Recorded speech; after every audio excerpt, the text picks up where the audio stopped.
പരിശുദ്ധാത്മാവേ സഹായക, നിരന്തരമെന്നെ സഹായിക്കണേ. നിത്യവും കൂടെ വസിക്കുന്നോനേ, അഭിഷേകത്തിൻ അഗ്നി നിറച്ചിടണേ.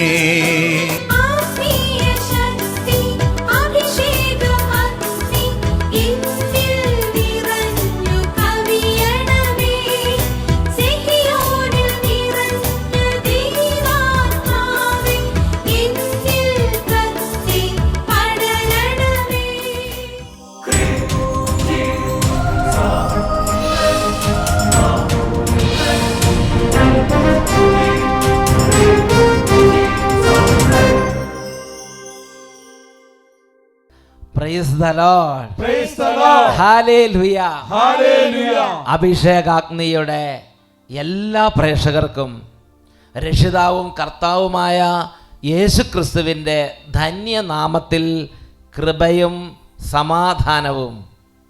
ഹല്ലേലൂയ. ഹല്ലേലൂയ. ഹല്ലേലൂയ. ഹല്ലേലൂയ. പ്രിയപ്പെട്ട ദൈവമക്കളെ, ഇന്ന് നമ്മൾ ചിന്തിക്കുന്നത് നമ്മുടെ നാവ് നമ്മെ എവിടെ കൊണ്ടെത്തിക്കും. ഈ നാവ് നമ്മെ എവിടെ കൊണ്ടെത്തിക്കും? ഒരുപാട് വ്യക്തികൾ തങ്ങളുടെ ജീവിതത്തിൽ തങ്ങൾക്ക് വേണ്ടി തന്നെയുള്ള മരണക്കിണർ തങ്ങളുടെ നാവ് കൊണ്ട് കുഴിച്ചുകൊണ്ടിരിക്കുകയാണ്. എന്നാൽ മറ്റനേകം വ്യക്തികൾ ദൈവം കൊടുത്തിരിക്കുന്ന വിശിഷ്ടമായ ഈ ദാനം ഉപയോഗിച്ച് ജീവൻ്റെ ഉറവ തനിക്ക് വേണ്ടി തന്നെയും ലോകത്തിലെ അനേകർക്ക് വേണ്ടിയും ജീവൻ്റെ ഉറവ പുറപ്പെടുവിക്കുകയാണ്. സുഭാഷിതങ്ങളുടെ പുസ്തകം 10-ാം അധ്യായം 11-ാം തിരുലിഖിതം വചനം പഠിപ്പിക്കുകയാണ്, നീതിമാൻ്റെ നാവ് ജീവൻ്റെ ഉറവയാണ്. ഒരു കുടുംബം, ആ കുടുംബത്തിൻ്റെ അനുഭവം പറഞ്ഞത് എൻ്റെ ശ്രദ്ധയിൽ ഓർമ്മ വരികയാണ്. അവർ നാളുകൾക്ക് മുമ്പ് അട്ടപ്പാടി സഗിയോൻ ധ്യാനകേന്ദ്രത്തിൽ ഒരു ശുശ്രൂഷയ്ക്ക് വന്നപ്പോൾ അവർ പറയുകയാണ്, ഞങ്ങൾക്ക് പ്രത്യേകിച്ച് വിശ്വാസമോ വലിയ തീക്ഷ്ണതയോ ഒന്നും ഉണ്ടായിരുന്ന ഒരു കുടുംബമല്ല. എന്നാൽ ഞങ്ങളുടെ ചാച്ചന് നല്ല വിശ്വാസവും നല്ല ദൈവാശ്രയ ബോധവും ഉണ്ടായിരുന്നു. ഞങ്ങളുടെ ചാച്ചൻ ഞങ്ങളോട് പലതും പറയും, ദൈവിക കാര്യങ്ങൾ ഞങ്ങൾ സാധാരണ കാര്യമായിട്ടൊന്നും ശ്രദ്ധിക്കാറില്ല. എന്നാലും ശരി, ചാച്ചൻ ദീർഘക്ഷമയോടെ ദൈവിക കാര്യങ്ങൾ ഞങ്ങളോട് വീണ്ടും വീണ്ടും പറയുമായിരുന്നു. അതെങ്ങനെ ആ കുടുംബത്തിന് അനുഗ്രഹമായി എന്ന് നമുക്കൊന്ന് ശ്രദ്ധിക്കാം.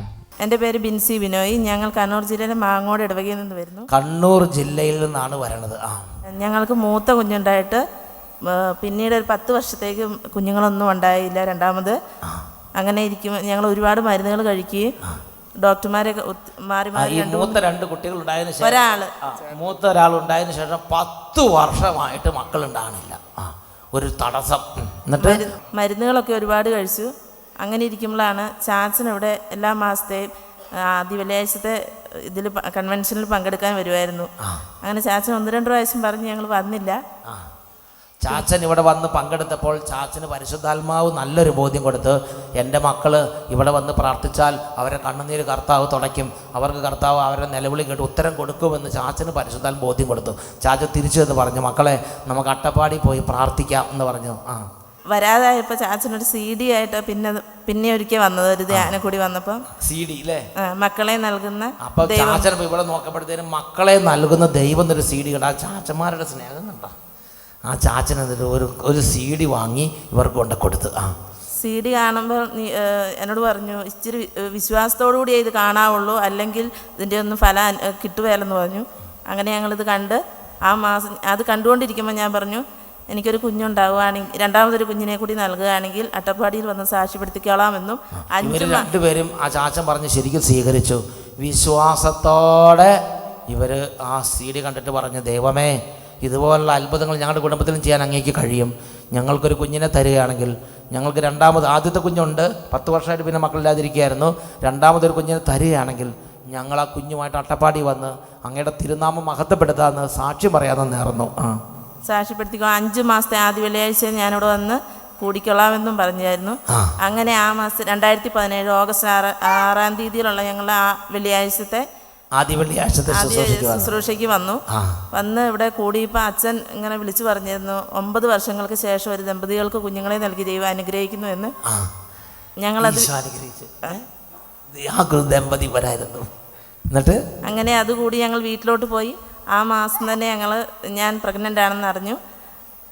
കർത്താവ് നോക്കി 9-10 വർഷത്തെ സങ്കടങ്ങളുമായി ആ മാസം തന്നെ കൺസീവ്ഡ് ആകാൻ ദൈവം വരുത്തി. കുഴപ്പമൊന്നുമില്ല. ഞങ്ങൾക്ക് ഈ ആൺകുട്ടിയെ ദൈവം ജീവനോടും ആരോഗ്യത്തോടും കൊടുത്ത് അനുഗ്രഹിച്ചു. അതുകൊണ്ട് കുടുംബം ഇന്ന് 2019 ഒക്ടോബറിൽ വന്നിട്ട് കുടുംബം ഇന്ന് കർത്താവിനെ മഹത്വപ്പെടുത്തുകയാണ്. ചേട്ടൻ്റെ മകനാണിവൻ. ഇവന് 2 കണ്ണിലും വെള്ളപ്പാണ്ടായിരുന്നു. ഇങ്ങനെ മേളില് 2 കണ്ണിൻ്റെ മുകൾ വശത്തായിട്ട് വെള്ളപ്പാണ്ട് നിറച്ചുകൊണ്ടായിരുന്നു. നമുക്ക് എവിടെ നിന്നാലും കാണാൻ. 6 വർഷമായിട്ട് ഇവൻ മരുന്ന് കഴിക്കുന്നുണ്ടായിരുന്നു. അവന് പച്ചക്കറി അല്ലാതെ വേറെ ഒന്നും അവന് കഴിക്കാൻ പറ്റില്ലായിരുന്നു. അങ്ങനെ എൻ്റെ കൂടെ അന്ന് ഇവിടെ ധ്യാനത്തിന് വരിക. അപ്പോൾ ഇവർ 6 ആദ്യ വെള്ളിയാഴ്ച വരാമെന്ന് പറഞ്ഞു. ആ കൂട്ടത്തിൽ ഈ ചേട്ടൻ്റെ മകനെയും കൂടെ ഈ കുടുംബം കൊണ്ടുവന്നു. അങ്ങനെ കൊണ്ടുവന്ന് ഞങ്ങൾ ഇവിടുന്ന് അച്ഛൻ ഇവൻ്റെ തലയിൽ കൈവച്ച് പ്രാർത്ഥിക്കുകയൊക്കെ ചെയ്തിരുന്നു. അപ്പോൾ ഇവ അങ്ങനെ തിരക്കിൽ പ്രാർത്ഥന ഇവനത് പറഞ്ഞത് അച്ഛാ എൻ്റെ കണ്ണിൽ പറഞ്ഞിരുന്നു. അപ്പോൾ ഇവനത് പറഞ്ഞു. അപ്പം അച്ഛൻ പറഞ്ഞു മാറിക്കോളെന്നും പറഞ്ഞു. അങ്ങനെ 3ാമത്തെ പ്രാവശ്യം വന്നപ്പോഴത്തേക്ക് ഇവൻ്റെ കണ്ണിന് പൂർണ്ണമായും മാറുകയും പരിപൂർണമായി മാറി. ഈശോയെ ശരിക്കും ദൈവമേ ഒരു അത്ഭുതമല്ലേ ഇത്. ഇപ്പം പിന്നെ ഒരു 5-6 മാസമായിട്ട് ഒരു മരുന്നും കഴിക്കാതെ എല്ലാ ഭക്ഷണവും കഴിച്ചോളാൻ ഡോക്ടർ പറയുകയും ചെയ്തു. നീ 2 വാക്ക് പറഞ്ഞേ. കണ്ണിന്റെ മേളിലെ മുഴുവൻ പാടുണ്ടായിരുന്നു. കണ്ണിന്റെ ഈ 2 വശത്ത് 2 കണ്ണിലുണ്ടായിരുന്നു. 2 കണ്ണിന്റെ ഉണ്ടായിരുന്നു. 2 കണ്ണിന്റെ മോൾ വശത്ത് മുഴുവൻ വെളുത്ത പാടുകളായിരുന്നു. വെളുത്ത പാട് അല്ലേ? എവിടെ നിന്നാലും ദൂരം നമുക്ക് കാണാൻ പറ്റും. മറ്റുള്ളവർക്ക് കാണാൻ പറ്റുമായിരുന്നത് അല്ലേ? മറ്റുള്ളവർക്ക് കാണാൻ പറ്റുന്നതല്ലേ അല്ലേ? അപ്പോൾ സ്കൂളിൽ പോയ കുട്ടികൾക്ക് എല്ലാവരും കാണില്ലേ അത്? എല്ലാവരും കാണും. എത്ര നാളായിട്ടുണ്ടായിരുന്നാണ്? 6 വർഷം. 6 വർഷമായി ഈ 2 കണ്ണിൻ്റെ മുകളിൽ വെള്ളപ്പാണ്ടായിരുന്നു. അപ്പോൾ ഇവിടെ വന്ന് ആ തിരക്കിനിടയിൽ നീ പറഞ്ഞ അച്ഛനോട് പറഞ്ഞോ? നീ പറഞ്ഞു കണ്ണിന്റെ മേളിൽ ഇങ്ങനെ ഒരു പാടുണ്ട്, അച്ഛൻ പ്രാർത്ഥിക്കണം എന്ന് പറഞ്ഞു. അപ്പം അച്ഛൻ തല കൈ വെച്ച് പ്രാർത്ഥിച്ചു, മാറുമെന്ന് പറഞ്ഞു. അച്ഛൻ നിന്നോട് സംസാരിച്ചോ? പെട്ടെന്ന് തിരക്കായിരുന്നു. അച്ഛൻ മാറുമെന്ന് പറഞ്ഞു. തിരക്കിനിടയിൽ ഓക്കെ കുട്ടി നീ പേടിക്കണ്ട അല്ലേ, ഓക്കെ ശരിയാവുമെന്ന് പറഞ്ഞു അല്ലേ. പിന്നെ ആകെ 6 വെള്ളിയാഴ്ച വരെ 3ാമത്തെ മാസം വരുമ്പം കുട്ടിയുടെ കണ്ണിൻ്റെ മുകളിലുള്ള പാടുകൾ മാറി. എൻ്റെ ദൈവമേ, യേശുവേ യേശുവേ. Praise the Lord, praise the Lord, hallelujah, hallelujah. പ്രിയപ്പെട്ട സഹോദരങ്ങളെ, ഞാൻ ഈ ഒരു അനുഭവം കേട്ടപ്പോൾ എന്നെ വളരെ സ്പർശിച്ചൊരു കാര്യമുണ്ട്. ആ കുടുംബം സാധാരണ ഒരു കുടുംബം. അവർ പറഞ്ഞു ഞങ്ങൾക്ക് ഇതിനെക്കുറിച്ച് വലിയ ആവേശമോ വലിയ വിശ്വാസമോ വലിയൊരു അങ്ങനത്തെ ഒരു രീതി അല്ലായിരുന്നു. എന്നാൽ ചാച്ചൻ ദീർഘക്ഷമ ആദ്യമൊക്കെ പറഞ്ഞപ്പോൾ അവർ കേവലിച്ചില്ല, പക്ഷെ ദീർഘക്ഷമയോടെ ചാച്ചൻ പറഞ്ഞു. എന്നിട്ട് ചാച്ചൻ പറഞ്ഞൊരു കാര്യമുണ്ട്, വിശ്വാസത്തോടെ ഇതെല്ലാം കേട്ടാലാണ് ഗുണമുണ്ടാവുള്ളൂ. വിശ്വാസത്തോടെ കേൾക്കണം കേട്ടോ, വിശ്വാസത്തോടെ കേട്ടാൽ ഇതൊക്കെ ഗുണമുണ്ടാവുള്ളൂ, ഇതൊക്കെ ഫലിക്കുള്ളൂ എന്ന് ചാച്ചൻ്റെ ഉള്ളിൽ കിട്ടിയൊരു ദൈവിക ജ്ഞാനം ആ ചാച്ചൻ ആ മക്കൾക്ക് പറഞ്ഞു കൊടുത്തു. ആ നാവിൽ നിന്ന് പുറപ്പെട്ട ജ്ഞാനം, ആ പ്രബോധക വചനം എന്തായി? ഞാൻ ചിന്തിച്ചു, ഒരാളിലല്ല ഒതുങ്ങിയെന്ന മക്കൾക്കും മക്കളുടെ മക്കൾക്കും അത് അനുഗ്രഹമായി മാറി. തലമുറകൾക്ക് അത് അനുഗ്രഹമായി കർത്താവ് മാറ്റി. മക്കളിലേക്കും മക്കളുടെ മക്കളിലേക്കും ദൈവത്തിൻ്റെ പ്രവർത്തനം വ്യാപിക്കാൻ ഇടയാക്കിയൊരു സംഭവം. പ്രിയപ്പെട്ട സഹോദരങ്ങൾ, അതാണ് സുഭാഷിതങ്ങളുടെ പുസ്തകം 10-ാം അധ്യായം അതിൽ 11-ാം തിരുലിഖിതം, നീതിമാൻ്റെ നാവ് ജീവൻ്റെ ഉറവയാണ്. ഇത് ഈ 2 കുടുംബങ്ങൾക്ക് മാത്രമല്ല, ഇത് എത്രയോ കുടുംബങ്ങൾക്ക് തന്നെ. അതിൻ്റെ തുടക്കം എന്താ? ആ ചാച്ചൻ്റെ കുറച്ച് വാക്കുകളാണ്. ആ ചാച്ചൻ്റെ ഹൃദയത്തിൽ നിന്ന് പുറപ്പെട്ട ജീവൻ്റെ ആ പ്രബോധക വചനങ്ങൾ, നല്ല നല്ല വാക്കുകൾ. അതിനെക്കുറിച്ച് സുഭാഷിതങ്ങളുടെ പുസ്തകം 10-ാം അധ്യായം 31-ാം വാക്യം അവിടെ പറയുന്നത് എങ്ങനെയാണ്? നീതിമാൻ്റെ അധരങ്ങളിൽ നിന്ന് ജ്ഞാനം പുറപ്പെടുന്നു. പ്രിയപ്പെട്ട ദൈവമക്കളെ, കർത്താവിൻ്റെ ആത്മാവ് നമ്മിൽ പ്രവർത്തിക്കുമ്പോൾ നമ്മുടെ നാവിൽ നിന്ന് ദൈവത്തിൻ്റെ കൃപാവചസ്സുകൾ, ദൈവിക ജ്ഞാനം, സ്വർഗത്തിലേക്ക് നയിക്കുന്ന ജീവൻ്റെ ഉറവ അത് മറ്റുള്ളവരിലേക്ക് ഒഴുകാൻ തുടങ്ങും. നല്ല സ്വരത്തിൽ പറഞ്ഞേ hallelujah, hallelujah, hallelujah, hallelujah, hallelujah. Hallelujah. അത് കർത്താവിൽ നിന്ന് അനുഗ്രഹം പ്രാപിക്കുന്നു. കൂടെ കൂടെ പെയ്യുന്ന മഴവെള്ളം കുടിക്കുകയും ആരുടെ പ്രയോജനത്തിനായി സസ്യങ്ങളെ മുളപ്പിക്കുന്ന ഭൂമി ദൈവത്തിൽ നിന്ന് അനുഗ്രഹം പ്രാപിക്കുന്നു. എന്നാൽ ഒട്ടനവധി പേര് തങ്ങൾക്ക് ദൈവം നൽകിയ ഈ നാവ് അവരുടെ തന്നെ മരണക്കിണർ കുഴിക്കുന്ന തരത്തിൽ അവർക്ക് തന്നെ നിത്യവിനാശം വിളിച്ചു വരുത്തുന്ന നാശത്തിൻ്റെ ഉറവിടമായി അവരുടെ ജീവിതത്തിൽ അത് രൂപാന്തരപ്പെടുകയാണ്.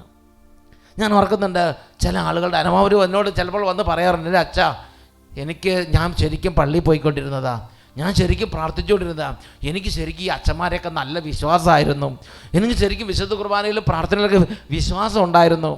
എന്നാൽ ആ അച്ഛൻ്റെ പ്രസംഗം കേട്ടു, ആ അച്ഛൻ എന്നോട് ചില കാര്യങ്ങൾ പറഞ്ഞു, ഇപ്പം എനിക്ക് വിശ്വാസം കിട്ടുന്നില്ല, ഇപ്പം എനിക്ക് പ്രാർത്ഥിക്കാൻ പറ്റുന്നില്ല. സോഷ്യൽ മീഡിയയിൽ നോക്കിയാൽ അറിയാം, അല്ലെങ്കിൽ ചില ചാനലുകളിൽ ചില ആളുകൾ, ഉത്തരവാദിത്തപ്പെട്ട ആളുകൾ ചില ദൈവിക കാര്യങ്ങളെക്കുറിച്ച് സംസാരിക്കുന്നത് കേൾക്കുമ്പോൾ അറിയാം എത്രയോ പേരുടെ വിശ്വാസമാണ് അത് വേരോടെ പിഴുതെറിയുന്നത്. പ്രിയപ്പെട്ട ദൈവമക്കളെ, ഈ അടുത്ത കാലത്ത് സോഷ്യൽ മീഡിയയിലും അതുപോലെ ചാനലുകളിലും നമ്മൾ ശ്രദ്ധിച്ചൊരു കാര്യം കാണാം. യാതൊരു തരത്തിലുള്ള വകതിരിവുമില്ലാതെ, ധർമ്മബോധം പോലും നഷ്ടപ്പെട്ട വിധത്തിൽ, വായിക്ക് വന്നത് കോതയ്ക്ക് പാട്ട് എന്ന വിധത്തിൽ എന്തെല്ലാം കാര്യങ്ങളാണ് ഓരോരുത്തരും വിളിച്ചു പറയുന്നത്. തങ്ങൾക്ക് അജ്ഞാതമായ കാര്യങ്ങളെക്കുറിച്ച് സഹജവാസനയാൽ നയിക്കപ്പെടുന്ന മൃഗങ്ങളെ പോലെ എനിക്ക് ബോധ്യമായത് ഞാൻ വിശ്വസിക്കുകയുള്ളൂ, ഇതെനിക്ക് ബോധ്യമല്ല, അതുകൊണ്ട് ഇത് ശരിയല്ല, ഇത് തെറ്റാണ്, ഇത് വ്യാജമാണ്, ഇത് തട്ടിപ്പാണ് എന്നെല്ലാം പറഞ്ഞ് ഒരു കാര്യത്തെ ഒരു പരിജ്ഞാനം ഇല്ലെങ്കിൽ ശരി അത് വിളിച്ചു പറയുകയാണ്. പ്രിയപ്പെട്ട സഹോദരങ്ങൾ, അനേകം പേരുടെ വിശ്വാസം നശിപ്പിക്കുകയാണ്. അനേകം ആത്മാക്കളുടെ മേൽ നിത്യ മരണത്തിൻ്റെ നിഴല് വീഴ്ത്തുന്ന ഉപദേശങ്ങൾ. ഞാൻ ഈ കാര്യത്തെക്കുറിച്ച് ദൈവസന്നിധിയിൽ പ്രാർത്ഥിച്ചപ്പോൾ ദൈവം വളരെ വ്യക്തമായി വെളിപ്പെടുത്തിയ ഒരു കാര്യമുണ്ട്.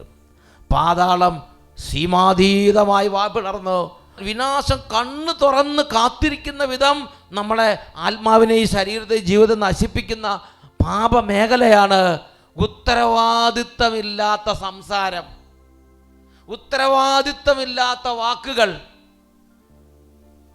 ഇതിനെക്കുറിച്ച് ആദ്യമായി എൻ്റെ ശ്രദ്ധയിലേക്ക് പരിശുദ്ധാത്മാവ് കൊണ്ടുവന്നത് വിശുദ്ധ മത്തായിയുടെ സുവിശേഷത്തിൽ 12-ാം അധ്യായത്തിൽ 36-ാമത്തെ തിരുലിഖിതമാണ്. അവിടെ നമ്മൾ വായിക്കുന്നത് എങ്ങനെയാണ്? ഞാൻ നിങ്ങളോട് പറയുന്നു, മനുഷ്യർ പറയുന്ന ഓരോ വ്യർത്ഥ വാക്കിനും വിധി ദിവസത്തിൽ കണക്ക് കൊടുക്കേണ്ടി വരും. നിന്റെ വാക്കുകളാൽ നീ നീതീകരിക്കപ്പെടും, നിന്റെ വാക്കുകളാൽ നീ കുറ്റം വിധിക്കപ്പെടും. മനുഷ്യർ പറയുന്ന ഓരോ വ്യർത്ഥ വാക്കിനും, ഓരോ വാക്കിനും വി ആർ അക്കൗണ്ടബിൾ. നമ്മളതിന് ഉത്തരവാദിത്വം എടുത്തേ മതിയാവൂ. ഇതെന്തുകൊണ്ട് എന്ന് ചോദ്യം ഉണ്ടാവും.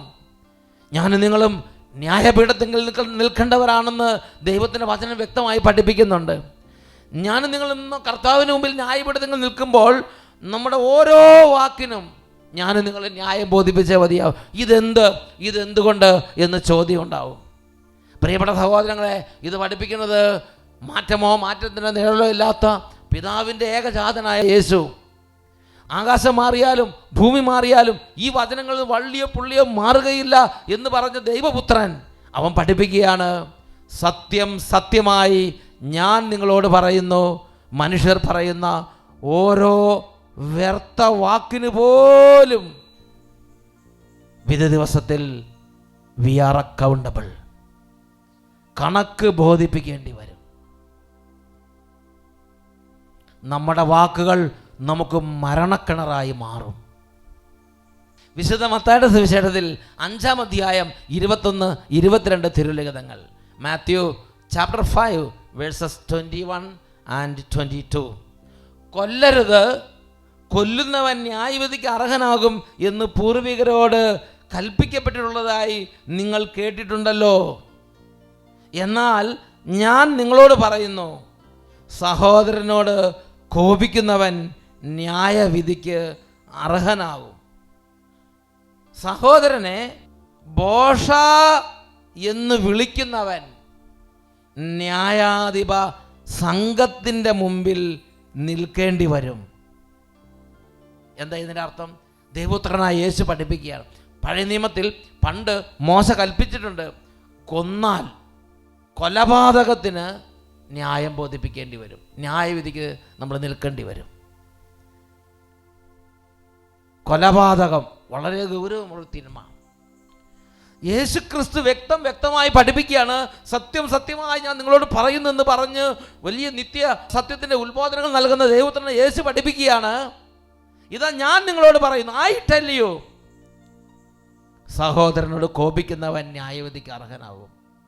സഹോദരനെ ഭോഷ എന്ന് വിളിക്കുന്നവൻ ന്യായാധിപ സംഘത്തിൻ്റെ മുമ്പിൽ നിൽക്കേണ്ടി വരും. വിഡ്ഢി എന്ന് വിളിക്കുന്നവനാകട്ടെ നരകാഗ്നിക്ക് ഇരയാകും. വിഡ്ഢി എന്നൊക്കെ പറഞ്ഞാൽ നമുക്ക് മനസ്സിലാവും, നമുക്ക് കുറച്ച് സഭ്യമായൊരു അസഭ്യമാണ്.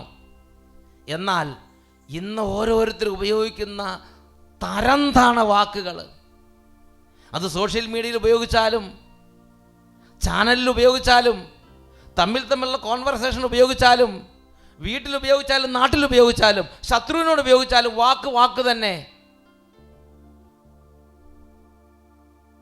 വിഡ്ഢി എന്ന് വിളിക്കുന്നവൻ നരകാഗ്നിക്ക് ഇരയായിത്തീരും.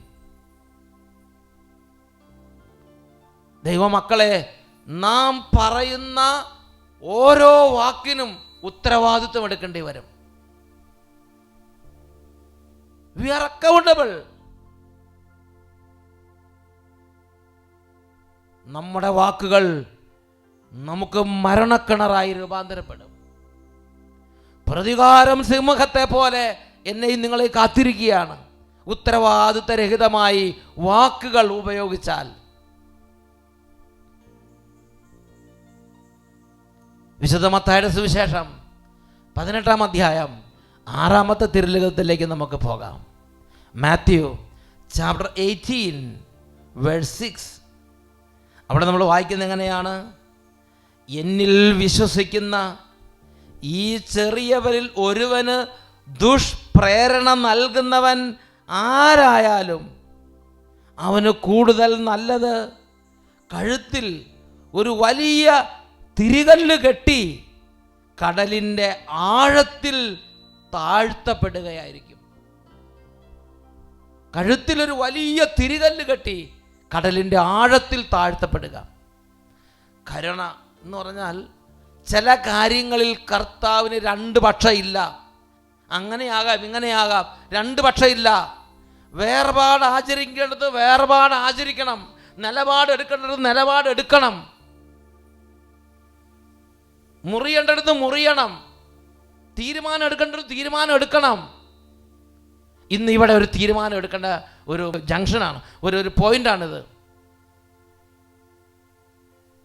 നാവും കൊണ്ട് ദൂഷണം,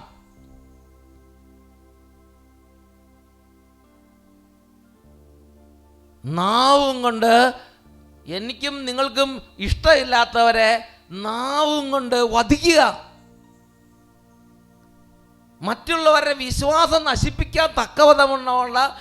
എനിക്കൊരു കാര്യം നൂറ്റാണ്ടുകളായി ദൈവസന്നിധിയിൽ ദൈവത്തോട് ലയിച്ചിരുന്ന് പ്രാർത്ഥിച്ചും ദൈവത്തെ ആരാധിച്ചും ദൈവത്തിൻ്റെ ആത്മാവിനെ സ്വീകരിച്ചും ദൈവിക വെളിപാടുകളിലൂടെ ദൈവം വെളിപ്പെടുത്തി കൊടുത്ത നിത്യസത്യങ്ങൾ, ആത്മാവിന് നിത്യജീവന് വേണ്ടി ദൈവം വെളിപ്പെടുത്തി കൊടുത്ത പ്രവാചകന്മാർക്കും നീതിമാന്മാർക്കും നമുക്ക് മുമ്പുള്ള പൂർവ്വ പിതാക്കന്മാർക്കും ദൈവം വെളിപ്പെടുത്തി കൊടുത്ത നിത്യജീവൻ്റെ വചനങ്ങൾ, നിത്യസത്യങ്ങൾ, ആത്മീയ രഹസ്യങ്ങൾ ഇന്നലത്തെ മഴയ്ക്ക് മുളച്ച തകരയെ പോലെ ഇന്ന് മിനിങ്ങാന്നും ഉണ്ടായ നമുക്ക് പെട്ടെന്ന് കണ്ട് മനസ്സിലായില്ല.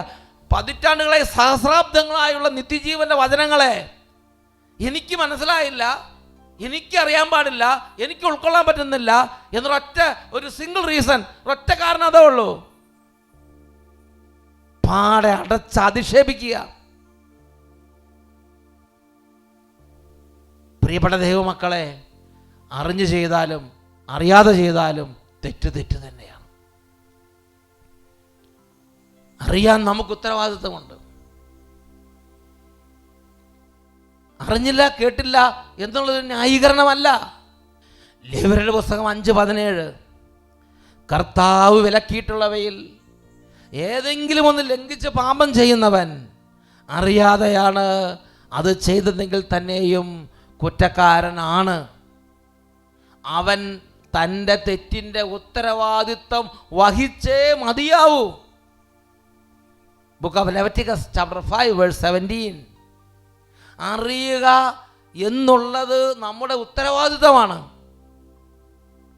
ഞാൻ അറിഞ്ഞില്ല, ഞാൻ കേട്ടില്ല എന്ന് പറഞ്ഞ് നമുക്ക് എന്തും ചെയ്യാമെന്ന് വിചാരിക്കരുത്. ജ്ഞാനത്തിൻ്റെ പുസ്തകത്തിൽ 13-ാം അധ്യായത്തിൽ 8-9 തിരുലിഖിതങ്ങൾ. എങ്കിലും അവർക്ക് ന്യായീകരണമല്ല. ഈ ലോകത്തെ ആരാഞ്ഞ് ഇത്രമാത്രം അറിയാൻ കഴിഞ്ഞെങ്കിൽ ഇതിൻ്റെ എല്ലാം ഉടയവനായ എന്നെ കണ്ടെത്താൻ വൈകിയത് എന്തുകൊണ്ട്? ദൈവം വെളിപ്പെടുത്തി കൊടുത്ത നിത്യസത്യങ്ങളെ ഗ്രഹിക്കാൻ വേണ്ടി കുറച്ച് സമയം സ്പെൻഡ് ചെയ്ത് അതിനെക്കുറിച്ച് അന്വേഷിക്കാൻ എന്തുകൊണ്ട് മെനക്കെട്ടില്ല? അറിയുക എന്നുള്ളത് നമ്മുടെ ഉത്തരവാദിത്തമാണ്. പ്രിയപ്പെട്ട ദൈവമക്കളെ, നാം പറയുന്ന ഓരോ വാക്കും ഒന്നുകിൽ അനേകരെ ജീവനിലേക്ക് നയിക്കുന്ന നിത്യജീവൻ്റെ ഉറവയായത് മാറും, അല്ലെങ്കിൽ നമുക്ക് തന്നെ മരണക്കിണറുണ്ടാക്കുന്ന നിത്യവിനാശത്തിൻ്റെ ഉറവിടമായി അത് രൂപാന്തരപ്പെടും. ജ്ഞാനത്തിൻ്റെ പുസ്തകത്തിൽ 1-ാം അധ്യായത്തിൽ 7 മുതൽ 9 വരെ തിരുലിഖിതങ്ങൾ. അവിടെ നമ്മൾ വായിക്കുന്നത് എങ്ങനെയാണ്? കർത്താവിൻ്റെ ആത്മാവിനാൽ ലോകം നിറഞ്ഞിരിക്കുന്നു. എല്ലാറ്റിനെയും ആശ്ലേഷിക്കുന്ന അത് മനുഷ്യൻ പറയുന്നത് അറിയുന്നു. മനുഷ്യൻ, ക്രിസ്ത്യാനി പറയുന്നത് അറിയുന്നു എന്നല്ല പറഞ്ഞിരിക്കുന്നത്. മനുഷ്യൻ പറയുന്നത് അറിയുന്നു. വിശ്വാസം ഉണ്ടെങ്കിലും ഇല്ലെങ്കിലും, അംഗീകരിക്കുന്നുണ്ടെങ്കിലും ഇല്ലെങ്കിലും, പള്ളിയിൽ പോകുന്നുണ്ടെങ്കിലും ഇല്ലെങ്കിലും, മാമോദിസ മുങ്ങിയിട്ടുണ്ടെങ്കിലും ഇല്ലെങ്കിലും, ഇന്ത്യയിലാണെങ്കിലും ആഫ്രിക്കയിലാണെങ്കിലും എവിടെയാണെങ്കിലും ആരാണെങ്കിലും ഏത് കാലത്ത് ജീവിക്കുന്നവനാണെങ്കിലും, ആദ്യത്തെ നൂറ്റാണ്ട് ജീവിച്ചാലും 20-ാം നൂറ്റാണ്ട് ജീവിച്ചാലും ഇനിയും വരുന്ന 10 നൂറ്റാണ്ട് കഴിഞ്ഞ് ജീവിച്ചാലും, മനുഷ്യൻ പറയുന്ന ഓരോ വാക്കും അവൻ്റെ ദുർവ്യാപാരത്തിന് സാക്ഷ്യമായി ജീവിക്കുന്ന ദൈവത്തിൻ്റെ ന്യായപീഠത്തിങ്കൽ ഉണ്ട്. അത് ദൈവം അതറിയുന്നു. ദൈവത്തിൻ്റെ വചനം ജ്ഞാനം 1:7, കർത്താവിൻ്റെ ആത്മാവിനാൽ ലോകം നിറഞ്ഞിരിക്കുന്നു, എല്ലാറ്റിനെയും ആശ്ലേഷിക്കുന്ന അത് മനുഷ്യൻ പറയുന്നത് അറിയുന്നു. ദുർഭാഷണം നടത്തുന്നവൻ പിടിക്കപ്പെടും, നീതിയുടെ ശിക്ഷ അവനെ വെറുതെ എന്ന് പറഞ്ഞാൽ വിനാശം അവന് വേണ്ടി കണ്ണു തുറന്ന് കാത്തിരിക്കുന്നു. നീതിയുടെ ശിക്ഷ അവന് വേണ്ടി കണ്ണു തുറന്ന് കാത്തിരിക്കുന്നു. നീതിയുടെ ശിക്ഷ അവനെ വെറുതെ വിടുകയില്ല. അധർമ്മിയുടെ ആലോചനകൾ വിചാരണയ്ക്ക് വിധേയമാക്കപ്പെടും. അവൻ്റെ വാക്കുകൾ കർത്താവിൻ്റെ മുമ്പിൽ വരും. അത് അവൻ്റെ ദുർവ്യാപാരങ്ങൾക്ക് സാക്ഷ്യമായിരിക്കും. നമ്മൾ പറയുന്ന ഓരോ വാക്കും, പ്രത്യേകിച്ച് അധർമ്മം, നമ്മൾ പറയുന്ന ഓരോ തരത്തിലുള്ള തിന്മയുടെ വാക്കുകൾ നമ്മുടെ ദുർവ്യാപാരങ്ങൾക്ക് സാക്ഷിയായി ജീവിക്കുന്ന ദൈവത്തിൻ്റെ ന്യായപീഠത്തിന് മുമ്പിൽ എനിക്കെതിരായി അവിടെ പ്രത്യക്ഷപ്പെടും. വീണ്ടും വചനം പഠിപ്പിക്കുകയാണ്, അസഹിഷ്ണുവായവൻ സകലതും കേൾക്കുന്നു, മുറുമുറുപ്പ് പോലും അവിടുത്തെ ശ്രദ്ധയിൽപ്പെടാതെ പോവുകയില്ല. നിഷ്പ്രയോജനമായ മുറുമുറുപ്പ് പോലും അവിടുത്തെ ശ്രദ്ധയിൽ പെടാതെ പോവുകയില്ല. ഒന്ന് ചെറുതായിട്ടൊന്ന് മുറുമുറുത്തു, അവിടുത്തെ ശ്രദ്ധയിൽ പെടാതെ പോവുകയില്ല. പ്രിയപ്പെട്ട ദൈവമക്കളെ, ഈ സമയം നമുക്ക് പരിശുദ്ധ കുർബാന എഴുന്നള്ളിച്ച് വെച്ച് കർത്താവിൻ്റെ സന്നിധിയിൽ ഒരു അനുഗ്രഹത്തിന് വേണ്ടി പ്രാർത്ഥിക്കാം. എൻ്റെ നാവ് അനേകരെ ജീവനിലേക്ക് നയിക്കുന്ന ജീവൻ്റെ ഉറവയായി ദൈവമേ എന്ന് രൂപാന്തരപ്പെടുത്തി തരണം. ആ സാക്ഷ്യത്തിൽ പറഞ്ഞ കുടുംബത്തിൽ ആ ചാച്ചൻ പറഞ്ഞ വാക്കുകൾ ഒരു തലമുറയല്ല, മക്കളെ മാത്രമല്ല, മക്കളെയും മക്കളുടെ മേലും ദൈവത്തിൻ്റെ പ്രവർത്തനത്തെ കൊണ്ടുവന്ന് തലമുറകളിലേക്ക് ദൈവത്തിൻ്റെ ശക്തി വ്യാപിപ്പിക്കുന്ന വിധം അത് ജീവൻ്റെ ഉറവയായി അത് മാറി. മക്കളെ ശ്രദ്ധിച്ച് കേൾക്കണം. വിശ്വാസമില്ലാതെ കേട്ടാൽ, ഒരുക്കമില്ലാതെ കേട്ടാൽ ഇത് ഗുണപ്പെടുകയല്ല, ഇത് ഫലം പുറപ്പെടുവിക്കരുത്. ഇത് ഫലം പുറപ്പെടുവിക്കണമെങ്കിൽ നന്നായിട്ട് ശ്രദ്ധിച്ചും താല്പര്യപൂർവ്വം കേൾക്കണം. വിശ്വാസമൊക്കെ വേണം കേട്ടോ. നല്ല കാര്യങ്ങൾ ആ നാവിൽ നിന്ന് പുറപ്പെട്ടു.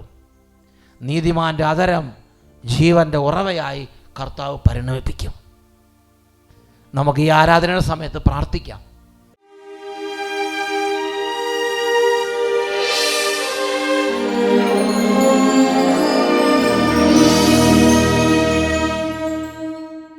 ഈ നിമിഷങ്ങളിൽ ഈശോയുടെ സന്നിധിയിൽ മുട്ടുകുത്തി നിന്ന് പ്രാർത്ഥിക്കാൻ കഴിയുന്ന എല്ലാ മക്കളും മുട്ടുമേൽ നിൽക്കുകയാണ്. ഇപ്പോൾ പ്രാർത്ഥിച്ചുകൊണ്ടിരിക്കുന്ന അനേകം വ്യക്തികളുടെ ഹൃദയത്തിലൊരു വേദനയുണ്ട്. കയറിപ്പോരാൻ പറ്റാത്ത വിധം മരണക്കുഴിയിൽ, വാരിക്കുഴിയിൽ അകപ്പെട്ട, രക്ഷപ്പെടാൻ പറ്റാത്ത അവസ്ഥയിൽ വേദനിക്കുന്ന ആത്മീയ അവസ്ഥ, അസഭ്യം, തെറി, ഇതൊക്കെ ചെറുതായി പറഞ്ഞു തുടങ്ങി. ഇപ്പോൾ നാവെടുത്ത തെറിയേ വരുള്ളൂ. അറിയാതെ തെറി പറഞ്ഞു പോകുന്നു, അറിയാതെ ദൂഷണങ്ങൾ പറയുന്നു. രക്ഷപ്പെടാൻ ആഗ്രഹമുണ്ട്, പറ്റുന്നില്ല. മരണക്കിണറിൽ അകപ്പെട്ടു പോയി, ഇനി രക്ഷപ്പെടാൻ പറ്റുന്നില്ല. വാരിക്കുഴിയിൽ അകപ്പെട്ടു പോയി, ഇനി രക്ഷപ്പെടാൻ പറ്റുന്നില്ല. ആഗ്രഹമുണ്ട്, കയറിപ്പോരാൻ ആഗ്രഹമുണ്ട്, പറ്റുന്നില്ല. കയറിപ്പോരാൻ ആഗ്രഹമുണ്ട്, പരിശ്രമിക്കുന്നുണ്ട്, പറ്റുന്നില്ല. വാരിക്കുഴിയിൽ അകപ്പെട്ട ആന, മരണക്കിണർ അകപ്പെട്ടു പോയവർ, ആഗ്രഹമുണ്ട്, പരിശ്രമമുണ്ട്, രക്ഷപ്പെടാൻ പറ്റുന്നില്ല. ദൈവമേ, നാവിൻ്റെ ദുരുപയോഗം ആവർത്തിച്ച് ചെയ്ത് ഇന്ന് എപ്പോഴും നാവെടുത്താൽ എപ്പോഴും അസഭ്യങ്ങൾ, ദൂഷണങ്ങൾ, വചനലംഘനങ്ങൾ, വിശ്വാസത്തിനെ ഹനിക്കുന്ന വിധമുള്ള വാക്കുകൾ. ഈ നിമിഷം അങ്ങയുടെ ആത്മാവിനെ നിവേശിപ്പിക്കണമേ. പ്രിയപ്പെട്ട ദൈവമക്കളെ, ദൈവത്തിൻ്റെ വചനം വ്യക്തമായി പഠിപ്പിക്കുന്നു, അഹങ്കാരിയിൽ നിന്ന് പരിഹാസവും ദൂഷണവും പുറപ്പെടുന്നു. പ്രതികാരം സിംഹത്തെ പോലെ അവനെ കാത്തിരിക്കുന്നു. രണ്ട് കരങ്ങൾ ഉയർത്തിപ്പിടിക്കാം. കുട്ടികളും മുതിർന്നവരും ആരായാലും തെറ്റ് തന്നെയാണ്. ദൈവമേ, എൻ്റെ ആദരങ്ങളെ പവിത്രീകരിക്കണമേ. യേശയ്യ പറഞ്ഞു, ഞാൻ അശുദ്ധമായ ആദരങ്ങളുള്ളവനും അശുദ്ധമായ ആദരങ്ങളുള്ളവരുടെ മധ്യേ വസിക്കുന്നവനുമാണ്. ദൈവം ഒരു മാലാഖയെ അയച്ച് യേശയ്യായുടെ ആദരങ്ങളെ അഗ്നി കൊണ്ട് സ്പർശിച്ച് ശുദ്ധി വരുത്തി. ദൈവമേ, എനിക്ക് രക്ഷപ്പെടാൻ ആഗ്രഹമുണ്ട്, എന്നെ സഹായിക്കണം. അങ്ങയുടെ ആത്മാവിനെ അയക്കണമേ. ആത്മാവാകുന്ന അഗ്നിക്കട്ട കൊണ്ട് എൻ്റെ ആദരങ്ങളെ സ്പർശിക്കണമേ. രണ്ട് കരങ്ങൾ ഉയർത്തി ഉറക്കെ സ്തുതിക്കുന്നു. Hallelujah, hallelujah, hallelujah. ഓ ജീവിക്കുന്ന ദൈവത്തിൻ്റെ അഗ്നിയേ, ഓ ഉന്നതങ്ങളുടെ അഗ്നിയേ, ഇപ്പോൾ എൻ്റെ ആദരങ്ങളെ സ്പർശിക്കണമേ. കൈകൾ ഉയർത്തി ഉച്ചത്തിൽ വിളിക്കുന്നു. ജീവിക്കും ദൈവത്തിൻ അരൂപിയേ, നവ്യമായി ഞങ്ങളിൽ വസിക്കേണമേ. ജീവിക്കും ദൈവത്തിൻ അരൂപിയേ,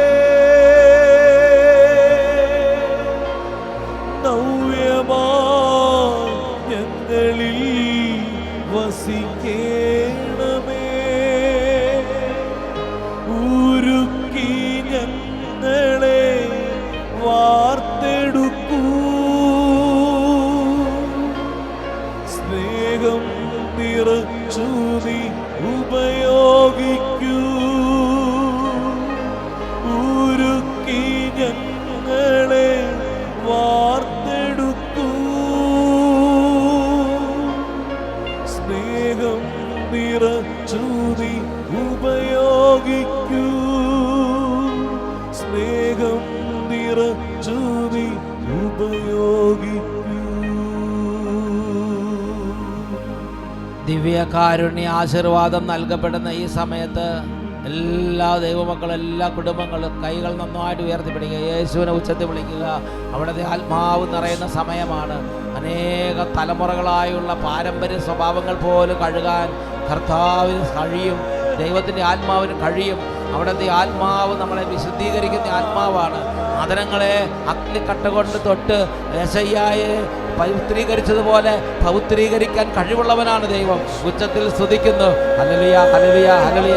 പരിശുദ്ധാത്മാവേ ഇപ്പോൾ ഇടപെടണമേ. യേശുവേ തൊടണമേ. Hallelujah, hallelujah. ദൈവമായ കർത്താവേ, അനേക നാളുകളായി സാത്താൻ തൻ്റെ ഇഷ്ടം നിറവേറ്റുന്നതിന് വേണ്ടി അടിമപ്പെടുത്തിയിരിക്കുന്ന, ബന്ധിച്ചിട്ടിരിക്കുന്ന ആത്മാക്കൾ, കുടുംബങ്ങൾ, സമൂഹങ്ങൾ ഈശോയുടെ പരിശുദ്ധ രക്തത്തിന്റെ യോഗ്യതയാൽ ഇപ്പോൾ വിടുതൽ പ്രാപിക്കട്ടെ. Hallelujah, hallelujah. ആരാധന, ആരാധന, ആരാധന. യേശുവേ ആരാധന, ആരാധന, ആരാധന. Hallelujah, hallelujah. യേശുവേ ആരാധന.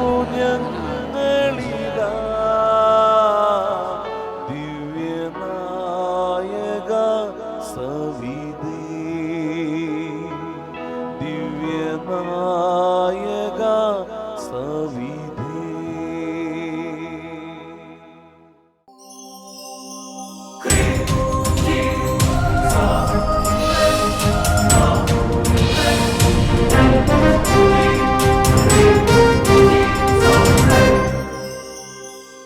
ആരാധിക്കാം ഈ ജീവിതം തന്നതിനായിരമായിരം നന്ദി കർത്താവേ.